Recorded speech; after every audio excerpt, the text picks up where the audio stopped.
What happens when the most successful empire on Earth just, rots from the inside out? Right. Usually when we look back at a grand ancient monument like a towering castle or a sprawling dynasty, we just see the majestic stone walls, right? Yeah, exactly. It looks entirely monolithic from a distance. Yeah.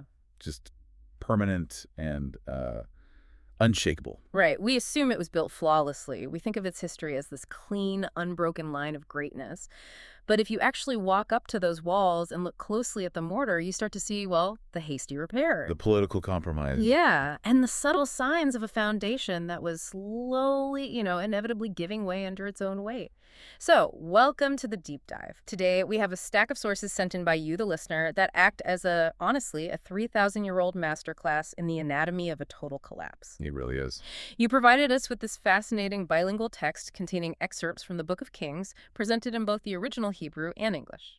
And our mission today is to trace this sweeping, multi-generational epic of power, wisdom, and ultimately leadership failure. Yeah, it's wild. And this isn't just a catalog of ancient monarchs. We're looking closely at the intense conflicts and the fatal flaws of these historical figures.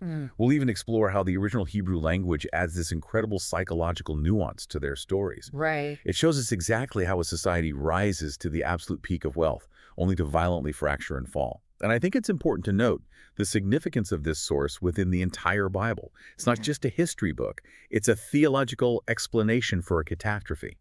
It shows how holding onto the covenant brings life and ignoring it brings, well, utter destruction. Let's jump right in because we start at a moment of extreme vulnerability. King David, the legendary warrior king who united the nation, is fading.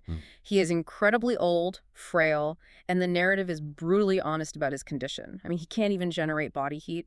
His servants are layering him with clothes, but he's just freezing in his bedchamber. Yeah, so to keep the king warm, they search the borders of Israel and bring him a beautiful young woman named Abishag to be his companion. She lies beside him simply to provide warmth. Right. But the narrative makes a very deliberate point to clarify that the king was not intimate with her. He is barely surviving. And, in any political system, a fading leader creates a massive power vacuum. And someone is always waiting to fill it. Always. Enter Adonijah, David's son. Adonijah basically looks at his father's state and decides, I am the new king. He starts projecting absolute power. He's preparing chariots, horsemen, an entourage of 50 men just to run before him. Right, laying the groundwork. Yeah, and then he throws this massive, lavish feast by the stone of Zoheleth, slaughtering sheep and oxen in abundance, and invites all the king's sons and the army commanders. Which is a classic ancient soft coup. I mean, a feast like that isn't just a dinner party. It's a distribution of resources. It's a loyalty test. Exactly. Yeah. If you eat Adonijah's meat, you are acknowledging his authority. But Adonijah makes a fatal political miscalculation here. He explicitly leaves out a few key players. Hello. Yeah. He leaves out Nathan the prophet, Benaiah the mighty warrior, and his younger brother Solomon. You just cannot orchestrate a coup and ignore your biggest rivals. No, you really can't. So Nathan immediately goes to Bathsheba, Solomon's mother, and sounds the alarm. He tells her she needs to act right now to save her own life and Solomon's life, because Adonijah is basically acting as king, and David is completely in the dark. So they orchestrate this brilliant countermove. Bathsheba goes into David's bedchamber, where Abishag is still, ministering to the shivering king, and she reminds David of his prior oath that Solomon would sit on the throne. Right. And while she is mid-sentence, exactly as they planned, Nathan walks in and corroborates the crisis. Yeah. He asks David if he actually authorized Adonijah's coronation. Which completely forces David's hand. He swears by God that Solomon will reign that very day. He orders them to put Solomon on the king's own royal mule, march him down to the spring of Gihon, and anoint him. And they blow the horn, and the earth practically splits with the sound of the people rejoicing. It's a massive scene. And Adonijah and his guests actually hear this huge uproar from their own feast. Oh man, imagine that realization. Right. When they realize David has officially crowned Solomon, the illusion of Adonijah's power shatters instantly. His guests are terrified and they just scatter. Adonijah runs into panic and literally catches hold of the horns of the altar. Which was like a desperate plea for sanctuary. Exactly. He's begging for his life. And Solomon actually shows some initial restraint. He tells Adonijah that if he proves to be a worthy man, not a hair on his head will fall. But if wickedness is found in him, he'll die. Fair enough. You'd think Adonijah would just keep his head down after that. But he doesn't. Later on, he makes this bizarre request. He asks to marry Abishag, the young woman who kept David warm. And Solomon immediately views this as a lethal threat and has Adonijah executed. I have to admit, that escalation threw me when I read it. Why is asking to marry the former king's companion a death sentence? Well, because in the political mechanics of the ancient Near East, claiming a member of the former king's harem or inner circle is a public claim to the throne itself. Oh, wow. Okay. Yeah, Adonijah isn't asking for a quiet domestic life. He is making a second subtle play for power. And Solomon recognizes the maneuver instantly and eliminates the threat, cementing his absolute grip on the kingdom. Okay, that makes perfect sense. So Solomon's reign is completely secure. But here's where the narrative takes a really beautiful turn. Solomon goes to Gibeon to sacrifice, and God appears to him in a dream, offering him literally anything he wants. A blank check. A blank check from God. Raw power, endless wealth, the death of his enemies. It's all on the table. Yet Solomon is deeply aware of the massive shoes he has to fill, taking over for David. So he declines the wealth and the long life. The English translation in our source material says he asks for an understanding heart to judge thy people. He wants the wisdom to govern well. Right, but the sources point out a stunning feature of the original Hebrew text here that completely changes the flavor of that request. The Hebrew words are, and pardon my pronunciation, lev shomia. Yes, Lev translates to heart, and Shemaiah comes from the root word meaning to hear Whoa. or to listen. So literally, Solomon is asking for a hearing heart. I find that incredibly profound. It's less about raw IQ or having encyclopedic knowledge and more about, well, the capacity for active listening. Absolutely. A hearing heart sounds like the ultimate, highly sought-after trait for a modern CEO or Supreme Court judge, not just an ancient monarch. It's the empathy and humility to truly listen to the reality of the people you are leading. Precisely. And because he asks for this selfless, empathetic trait, he is rewarded with exactly what he didn't ask for: unprecedented riches, honor, and a golden age of peace. And for a while, we see this hearing heart in action, bringing incredible prosperity. He embarks on a 20-year monumental building project, constructing the massive temple and his own royal palace. The sheer scale of the wealth is staggering. The Queen of Sheba travels across the known world just to test him with hard questions. And when she sees the architecture, the food on his table, the intricate apparel of his ministers, she's left utterly breathless. Yeah. The sources literally say there was no more spirit in her. She's just overwhelmed. The gold pouring in is immense. 666 talents of gold in a single year. He exceeds all the kings of the earth in riches. Yeah. But here is the critical pivot. Building a utopia is wildly expensive. To construct these monumental testaments to his own glory, Solomon requires an endless supply of labor. And this is exactly where we start to see the foundation cracking. Yeah, the dark side of the Golden Age. To fuel these massive projects, Solomon raises a massive levy of forced labor out of all Israel. He drafts 30,000 men, sending them to Lebanon in shifts to cut timber. He is literally conscripting his own citizens to build his legacy. To manage this, he appoints a young, industrious man named Jeroboam, who's described as a mighty man of valor, to be in charge of the labor force. Okay. But the oppression is severe, and the spiritual compromise of Solomon's later years becomes undeniable. So God sends a prophet named Ahijah to meet this labor manager, Jeroboam, alone in a field. It's a striking, violent visual. Ahijah is wearing a brand new garment. He takes it off, rips it into 12 distinct pieces, hands 10 of them to Jeroboam, and says, "Take 10 pieces. I will rend the kingdom out of the hand of Solomon, and will give 10 tribes to thee." Right. Ahijah explains this fracture is happening because Solomon and the leadership have forsaken their foundational values and their covenant. Wow. And when Solomon catches wind of this prophecy, he doesn't reflect or repent. He tries to assassinate Jeroboam. Which is so telling. Yeah, Jeroboam's forced to flee to Egypt, waiting out the rest of Solomon's life in exile. So I have to ask on behalf of you, the listener, how does the man who famously asked for a hearing heart become so deaf to the suffering of his own people that his kingdom is destined to fracture? It's the ultimate paradox of success, isn't it? The very prosperity that came from his early wisdom created an imperial bubble. That immense wealth insulated him from the voices he originally wanted to hear. He stopped listening. He prioritized the expansion of his kingdom and the maintenance of his monumental legacy over the well-being of his subjects. The hearing heart was drowned out by the noise of his own industry. Man, and that deafness gets passed right down to the next generation. Solomon dies, and his son Rehoboam takes the throne. Almost immediately, the consequences of Solomon's forced labor policies come crashing down. Jeroboam returns from exile in Egypt and leads the congregation of Israel to confront the new king. And they lay their cards on the table. They say to Rehoboam, "Your father made our yoke heavy. Lighten this grievous service, and we will serve you." It's a very reasonable negotiation. So Rehoboam tells them to come back in 3 days. First, he consults the elder advisors who served his father. They give him brilliant political advice. Be a servant to the people today, speak good words to them, give them the relief they need, and they will be your loyal servants forever. Sound advice. But Rehoboam doesn't like that answer, so he turns to the young guys he grew up with, his peers, who have only ever known absolute privilege. And their advice is rooted in pure, unadulterated arrogance. They tell Rehoboam to double down, to look the people in the eye and say, "My little finger is thicker than my father's loins. My father chastised you with whips, but I will chastise you with scorpions." It is a catastrophic miscalculation. I mean, Rehoboam's move is like a newly appointed CEO taking over a beloved, customer-focused tech startup and immediately doubling prices and firing the support staff just to prove to the board he's the alpha in the room. That's a great comparison. The goal is to project strength, but it actually reveals a terrifying insecurity. He is so afraid of appearing weak that he breaks the company. Exactly. When leaders prioritize ego and the projection of strength over the reality on the ground, fracture is inevitable. The people immediately revolt. The united empire violently tears in two. Jeroboam takes the 10 northern tribes, creating the kingdom of Israel, while Rehoboam is left ruling only Judah in the south. Ahijah's ripped garment prophecy is completely fulfilled.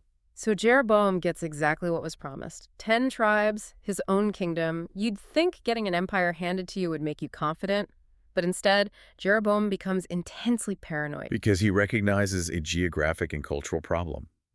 The ultimate center of worship, the grand temple that Solomon built, is still located in Jerusalem, which is in Rehoboam's southern kingdom. Right. Jeroboam reasons that if his citizens keep traveling across the border to Jerusalem to sacrifice, their loyalties will eventually shift back to the house of David, and they will assassinate him. So he uses religion for border control. Jeroboam builds 2 golden calves, places one in Dan and one in Bethel, and tells his people, "It is too much for you to go up to Jerusalem. Behold thy gods, O Israel." He is entirely manipulating their faith to prevent capital flight and secure his own borders. It's a purely political calculation that becomes the original defining sin of the northern kingdom. But while Jeroboam is standing by his shiny new altar in Bethel to burn incense, a man of God arrives from Judah and cries out against the altar itself. Oh, wow. He prophesies that a future king named Josiah will be born to the house of David, and this Josiah will sacrifice the priests of the high places right there on that altar, burning human bones upon it to defile it. And to prove he's not just making empty threats, the prophet says the altar will instantly split apart and spill its ashes. Jeroboam furiously points at the prophet and yells, "Seize him!" But the moment he extends his arm, his hand dries up and paralyzes. He can't even pull it back. A literal paralysis of power. Yeah, and the stone altar violently splits, exactly as prophesied.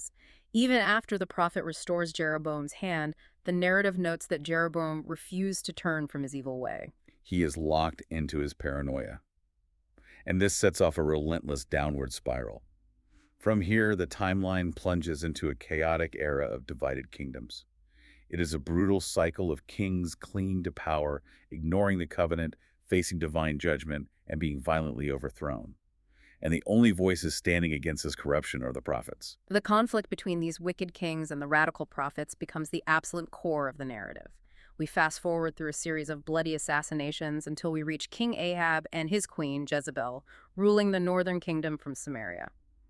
The sources say Ahab did more to provoke the Lord than all the kings before him. Right. Ahab institutionalizes the worship of the foreign god Baal. In response, the prophet Elijah arrives, and the kingdom is struck by a devastating multi-year drought. This isn't just about weather, it's an ideological siege. Well, in the ancient world, the king and his gods were supposed to guarantee the fertility of the land.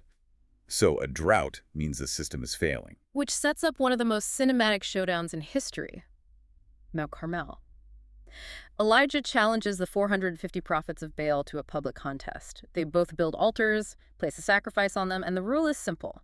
The God that answers by fire, let him be God. And why a public spectacle? Because Elijah needs a visible mechanism to break the monarchy's ideological grip on a starving, desperate populace. So the prophets of Baal go first. They cry out from morning until noon. They leak round the altar, but there is absolute silence. And Elijah doesn't just watch, he ruthlessly mocks them. I love the English translation of his trash talk here. At noon, he shouts, "Cry aloud, for he is a god. Either he is musing, or he is gone aside, or he is in a journey, or peradventure he sleepeth, and must be awakened." He is dismantling their entire worldview in real time. Finally, Elijah repairs the ruined altar of the Lord, prays a very simple prayer, and fire falls from heaven, consuming the sacrifice, the wood, the stones, evaporating the water in the trench. Just absolute power. Exactly. The people immediately fall on their faces. Shortly after, the sky grows black, and the long-awaited rain finally pours down. It's a massive victory, but it doesn't cure the political rot.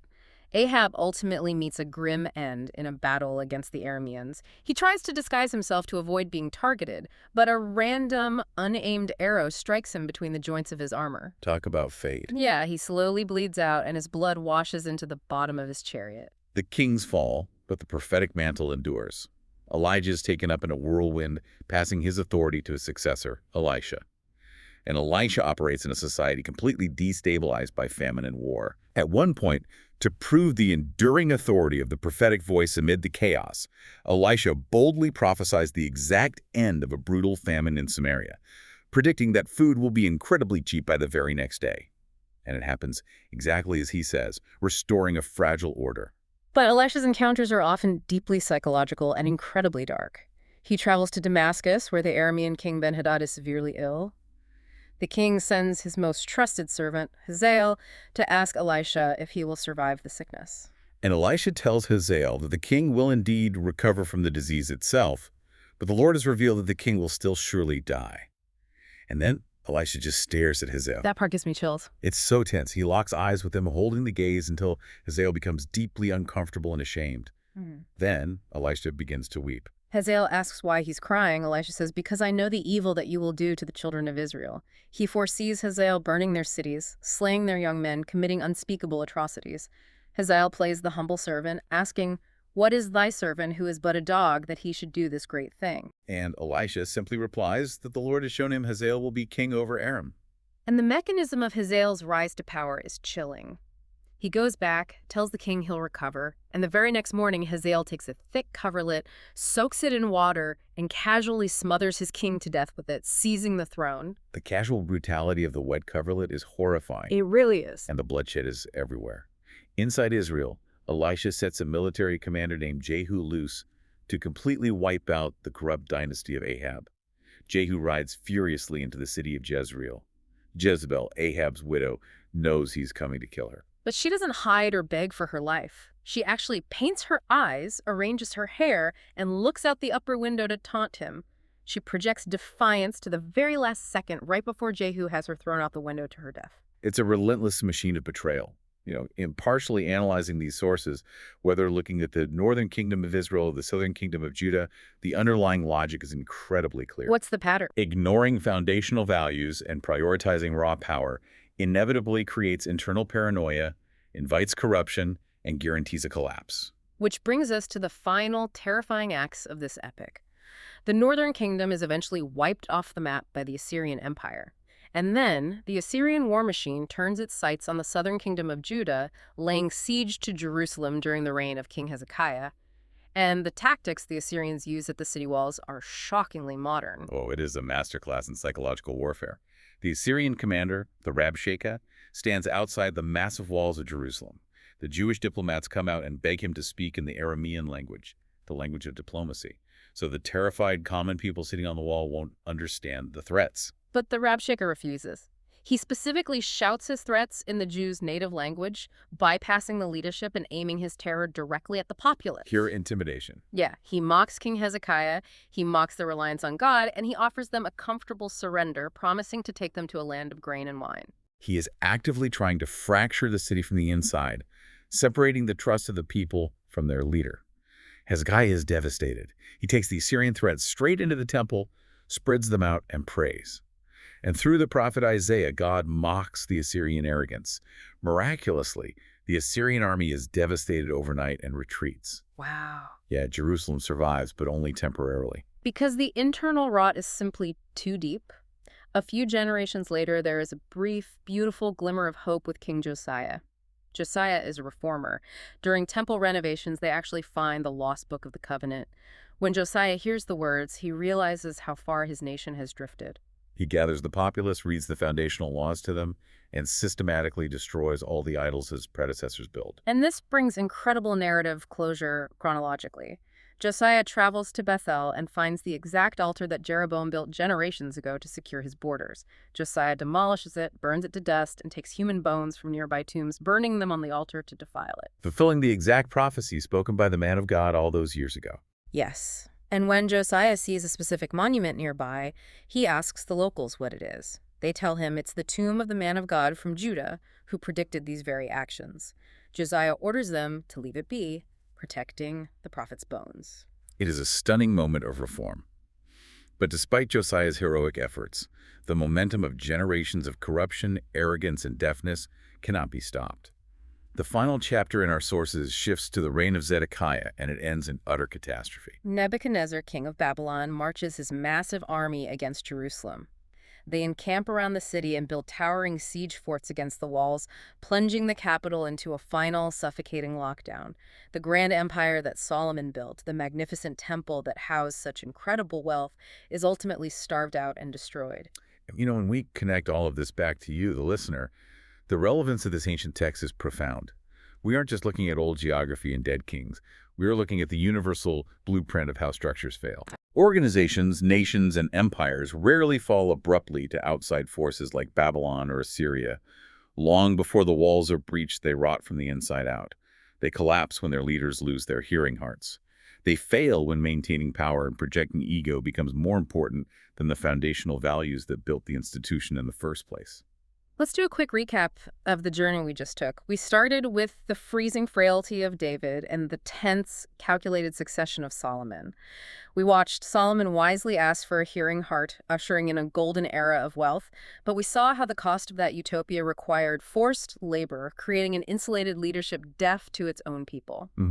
We watched an insecure Rehoboam tear the kingdom apart because he wanted to project strength rather than show empathy. We witnessed the fiery ideological showdowns of prophets like Elijah and Elisha pushing back against the corruption of Ahab and Jezebel, navigating a world of assassinations and wet coverlets. Truly dark times. And finally, we saw the modern psychological warfare of the Assyrians, a fleeting moment of reform with Josiah, and the tragic, inevitable siege of Jerusalem. Which leaves us with a final thought for you to carry forward. Solomon asked for a hearing heart, and because he had the humility to listen, he built a golden age. But the very moment his successors stopped listening to the suffering of the laborers, to the stark warnings of the prophets, and to their own foundational truth, they lost absolutely everything. Right. As you navigate your own life, your family, or your career this week, ask yourself, what crucial voices are you currently failing to listen to? Are there warning signs in your own foundations that your ego is currently ignoring? Because remember, history looks monolithic and clean from a distance, but up close, well, the mortar is always telling the real story. Thank you so much to our listener for sharing these incredible complex sources with us, and thank you for joining us on this deep dive. We'll catch you next time.